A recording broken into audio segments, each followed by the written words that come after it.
Hey World Radio, Needlebender 757 here with another 757 Boulder Built Amplifier video. You're welcome to the weekend video, Kentucky Derby Day weekend. This one's Black Adam. I guess it's another one of my superhero amps, which are all 16 pills. We really make them better and better every time. This one's probably the best one yet. Let's talk a little bit about some of the parts inside. I've used 1% parts as many places as I can. 1% here, all the way through here on the harmonic suppressors. Just big overkill 103s there. More 1% here, 1% flame proof. Over here, if you ever do blow a pill or anything and it has to really work hard to balance things out, these will work longer and harder to keep you from doing more damage. Same with the combiners back here.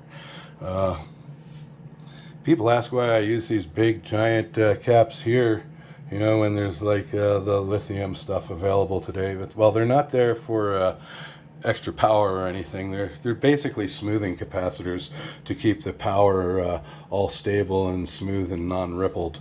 All these other capacitors down along here in the row, those are all basically filtering capacitors to keep noise out and just keep your power supply nice and clean so you have no noise. Just do everything we can in here. Another thing we do that helps out a lot with that is, like that big ferrites, and I got little ferrites all over the place in here. They help. Back in here, a little ferrite to keep the RF out from getting into places it shouldn't. Keep all your RF directed and going where you want it to go is a good idea, and that's where we want it. And when you have everything all balanced and working fine,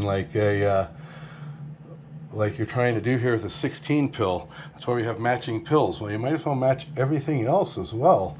So everything is super balanced. Think of it as like a high performance 16 cylinder Ferrari engine, and we want it fine tuned. And we use the best parts we can, right down to these, the biasing resistors and parts. Just everything. Fine strand copper wire that is plated with silver, flexible high temperature silicone, 8 gauge, 5 of them coming in, 1/0 welding cable for the other one. Comes into a huge old lug in the back there. Forget what size it is, it's gigantic. All the good extra copper I put in here.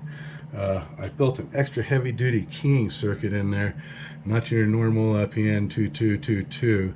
It's got a bigger transistor back in there, and I have another keying way to key it here through an RCA jack for your ham radio or a foot pedal, because they truly work better than like a keying circuit. But this has both ways, so you can do it either or, and also double redundancy.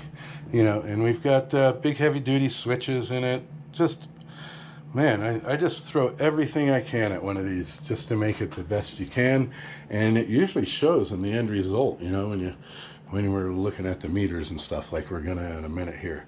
And it's about that time, so I'll put this lid on here, which is really nice. Got great fans in there, PWM controlled, more good wire. Oh, yeah, just all the best of the best here. Let's pop the lid on and we'll take a look, see how she performs. Okay, I popped the lid on here. Got that nice powder coat on there. This is kind of hard to see with this light, but it's a black pearl finish. Pretty cool finish. And we'll start out with our 148 here. We'll start down low and work our way up. So 148's doing audio. 20 watts or pass through, audio, nice and flat. So we'll turn the amp on, see how it does with the whole 20 watts in there. Audio, yeah, get you almost 500 there, right around 500. Well, we know that's no fun, so let's up the game a little bit here. This is what Should be set at really close to 100. Audio, audio, audio.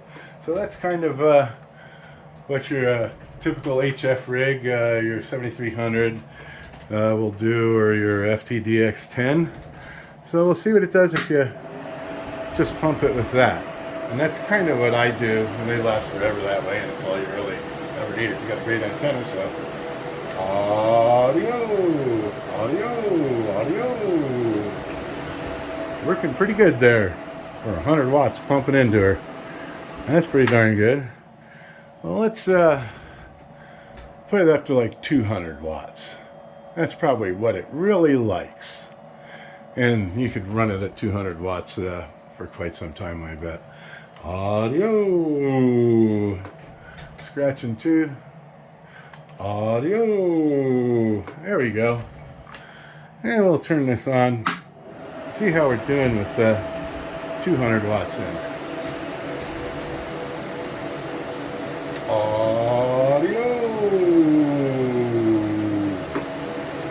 That's pretty nice. Audio.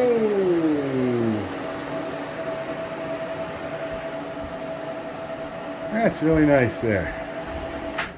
Well, we should step it up from there. Oh, before I forget, did I show pass-through? Audio, audio. Or I'm in tune with the amp on. Gotta do that too. Audio, audio. Yeah, I got about 1/10 of a watt there. Well, there's a tune with the amp on. Okay, now let's step it up a little bit more. We'll come down here and turn this on.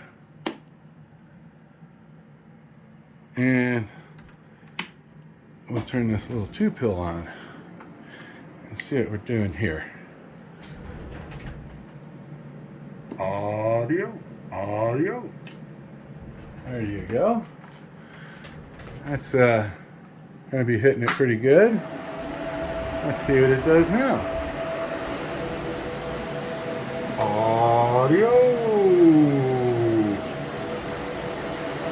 Audio. Kinda like that. Audio.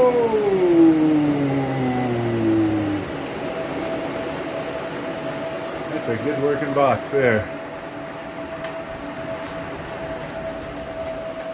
Nice 757 built, 16 pill.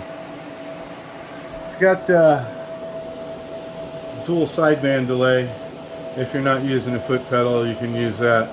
Just a regular delay and an extended one if you're having a slow speaking evening, so it doesn't drop out in between words.